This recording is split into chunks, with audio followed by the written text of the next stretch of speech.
ଜୟ Jagannath. CM କିଷାନ ଯୋଜନା ଆପଣ ମାନେ ଜାଣିଥିବେ, କାଳିଆ ଯୋଜନାର ନାଁଟି ଚେଞ୍ଜ ହେଇ ସିଏମ କିଷାନ ଯୋଜନା ହେଇଥିଲା।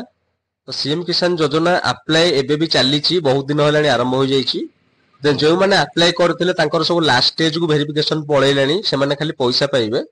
ତ ଆଜି ମୁଁ ଆପଣଙ୍କୁ କହିବି ସିଏମ କିଷାନ ଯୋଜନାରେ ଯୋଉମାନଙ୍କର ଜମିବାଡି ନାହିଁ ସେମାନେ କେତେ ଟଙ୍କା ପାଇବେ ବାର୍ଷିକ, ଯୋଉମାନଙ୍କର ଜମିବାଡି ଅଛି, ଯୋଉମାନେ ଛୋଟ ଚାଷୀ କ୍ଷୁଦ୍ର ଚାଷୀ ତ ସେମାନେ କେତେ ଟଙ୍କା ପାଇବେ, ଯୋଉମାନେ ମଧ୍ୟମ ଧରଣର ଚାଷୀ ବଡ ଚାଷୀ ସେମାନେ କେତେ ଟଙ୍କା ପାଇବେ, ସବୁ ଜିନିଷ ମୁଁ ଆପଣଙ୍କୁ ବୁଝେଇକି କହିବି।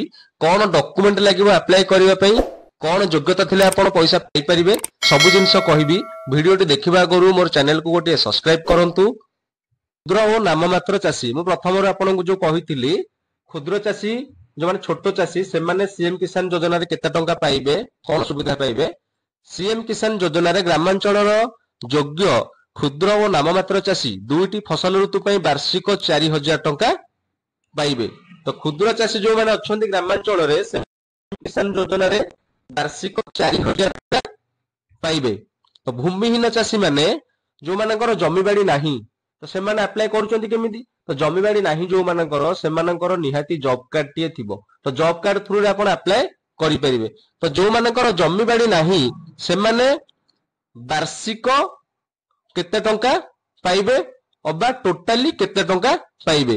ସିଏମ କିଷାନ ଯୋଜନା ଅଧୀନରେ ଗ୍ରାମାଞ୍ଚଳର ଯୋଗ୍ୟ ଭୂମିହୀନ କୃଷି ପରିବାରଙ୍କୁ 12,500 ଟଙ୍କାର ଜୀବନ ଜୀବିକା ସହାୟତା 3ଟି କିସ୍ତିରେ ପ୍ରଦାନ କରାଯିବ, ଯାହା ଦ୍ୱାରା ସେମାନେ କୌଣସି କୃଷି ଓ ଆନୁଷଙ୍ଗିକ ବୃତ୍ତି ଆପଣାଇ ପରିବାରର ଆର୍ଥିକ ସ୍ଥିତିରେ ଉନ୍ନତି ଆଣିପାରିବେ।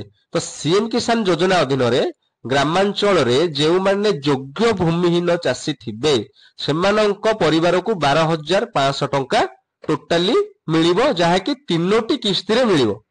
ତ ଯୋଉ 12,500 ଟଙ୍କାଟି ମିଳିବ ଭୂମିହୀନ ପରିବାରକୁ, ତ 3ଟି କିସ୍ତିରେ ମିଳିବ। କ୍ଷୁଦ୍ର ଚାଷୀ ଆପଣଙ୍କୁ କହିଲି, ତ ଯୋଉମାନଙ୍କର ଜମିବାଡି ନାହିଁ ଭୂମିହୀନ ଚାଷୀ ସେମାନଙ୍କ କଥା ବି ଆପଣଙ୍କୁ ମୁଁ କହିଲି। ଏଇଟା ଯୋଉ ଦେଖନ୍ତୁ ଲେଖା ଅଛି ମଧ୍ୟମ ଓ ବୃହତ ଚାଷୀ, ଏଇଟା ପିଏମ କିଷାନ ଯୋଜନାର, ଏଇଟା ସିଏମ କିଷାନ ନୁହେଁ, ଏଇଟା ପିଏମ କିଷାନ। ନେକ୍ସଟ ଭିଡିଓ ମୁଁ ଅପଲୋଡ କରିଦେବି ପିଏମ କିଷାନରେ କୋଉମାନେ କେତେ ଟଙ୍କା ପାଇବେ। ତ ଆଜିର ଏଇ ଭିଡିଓରେ କେବଳ କ୍ଷୁଦ୍ର ଚାଷୀ ଭୂମିହୀନ ଚାଷୀଙ୍କ ବିଷୟରେ ମୁଁ ଆପଣଙ୍କୁ ଜଣେଇଲି। ତ କଣ ଡକୁମେଣ୍ଟ ଥିବା ଦରକାର, କେମିତି ଆପଣ ଯୋଗ୍ୟ ଭାବେ ଆବେଦନ କରିବା ପାଇଁ ସେଇ ଜିନିଷ ଆପଣଙ୍କୁ ମୁଁ କହୁଛି। ଦେଖନ୍ତୁ,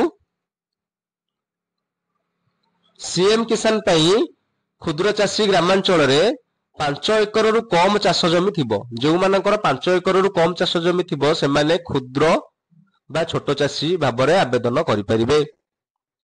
ଭୂମିହୀନ କୃଷି ପରିବାର, ଗ୍ରାମାଞ୍ଚଳର ଯେଉଁ ଭୂମିହୀନ ଶ୍ରମିକ ପରିବାରର କୃଷିକୁ ମୁଖ୍ୟ କାର୍ଯ୍ୟ ଭାବରେ ଗ୍ରହଣ କରି ପରିବାରର ପ୍ରତିପୋଷଣ କରିଥାନ୍ତି, ଉଭୟ ଉପାଦାନ ପାଇଁ ଆବେଦନକାରୀ ନିଶ୍ଚିତ ଭାବରେ ଓଡ଼ିଶାର ସ୍ଥାୟୀ ବାସିନ୍ଦା ହେବା ଆବଶ୍ୟକ। ସହାୟତା ରାଶି ସିଧାସଳଖ ହିତାଧିକାରୀଙ୍କ ବ୍ୟାଙ୍କ ଖାତାରେ ପଇଠ ହେବ। ଯେ ସହାୟତା ରାଶି ସିଧାସଳଖ ବ୍ୟାଙ୍କ ଖାତାରେ ପଇଠ ହେବ, ଏହା ମାନେ ହେଲା ଆପଣଙ୍କର ଆଧାର କାର୍ଡରେ ଯେଉଁ ବ୍ୟାଙ୍କଟି ଡିବିଟି ଲିଙ୍କ କିମ୍ବା ଆଧାର ସିଡେଡ୍ ଥିବ ଆପଣଙ୍କର ସେଇ ଆକାଉଣ୍ଟକୁ ଅଟୋମେଟିକ ପଇସାଟି ଆସିବ। ଡିବିଟି ଲିଙ୍କ ଆପଣ ଆକାଉଣ୍ଟରେ ଆକ୍ଟିଭ ରହିବା ନିହାତି ଦରକାର ପଇସା ପାଇବା ପାଇଁ ହେଲେ। ତ ଦେଖନ୍ତୁ, ଅଯୋଗ୍ୟ ମାନଦଣ୍ଡ 18 ବର୍ଷ ସିଏମ କିଷାନ ପକେଇ ପାରିବେନି, କିନ୍ତୁ ପିଏମ କିଷାନ ପକେଇ ପାରିବେ। ଗୋଟିଏ ପରିବାରର କେବଳ ଜଣେ ଲୋକ ହିଁ ପାଇପାରିବ ରାସନ କାର୍ଡ। ଗୋଟିଏ ରାସନ କାର୍ଡ ମାନେ ସେଥିରେ ଜଣେ ଲୋକ ହିଁ ପାଇବ। ଚାଷୀ କିମ୍ବା ତାଙ୍କ ପତି ପତ୍ନୀ ପରିବାରରେ ଅନ୍ୟ କୌଣସି ସଦସ୍ୟ ଆୟକର ପ୍ରଦାନକାରୀ ସରକାରୀ ପିଏସ୍ୟୁ କ୍ଷେତ୍ରରେ କର୍ମଚାରୀ, ଅବସରପ୍ରାପ୍ତ କର୍ମଚାରୀ, ପେନସନ ଭୋଗୀ ହୋଇନଥିବେ, ମୃତକ ହୋଇନଥିବେ, ସାମ୍ବିଧାନିକ ପଦବୀର ପୂର୍ବତନ ତଥା ବର୍ତ୍ତମାନର ଧାରକ, ପୂର୍ବତନ ତଥା ବର୍ତ୍ତମାନର ମନ୍ତ୍ରୀ, ରାଜ୍ୟମନ୍ତ୍ରୀ ତଥା ଲୋକସଭା ରାଜ୍ୟସଭା କୌଣସି ସଦସ୍ୟ ନଥିବେ, କୌଣସି ବୃତ୍ତିଗତ ସଂସ୍ଥାଗୁଡ଼ିକରେ ପଞ୍ଜୀକୃତ ଡାକ୍ତର, ଯନ୍ତ୍ରୀ, ଆଇନଜୀବୀ, ଚାର୍ଟାର୍ଡ ଆକାଉଣ୍ଟାଣ୍ଟ ନଥିବେ, ସହରାଞ୍ଚଳରେ ଚାଷୀ ହୋଇଥିବେ, ଦରଖାସ୍ତକାରୀ କୃଷକମାନଙ୍କର ବୈଧ ଭ୍ୟାଲିଡ ରେସନ କାର୍ଡ ନଥିବ, ତ ଏମାନେ ପକେଇ ପାରିବେ ନାହିଁ। ପକେଇବେ କୋଉମାନେ ନା ଯୋଉମାନଙ୍କର ଜମିବାଡି ଅଛି, ଯୋଉମାନଙ୍କର ଜବ କାର୍ଡ ଅଛି ଭୂମିହୀନ ପାଇଁ, ଆଉ ଯୋଉମାନଙ୍କର ରାସନ କାର୍ଡ ଅଛି ସେମାନେ ପକେଇବା ପାଇଁ ଯୋଗ୍ୟ।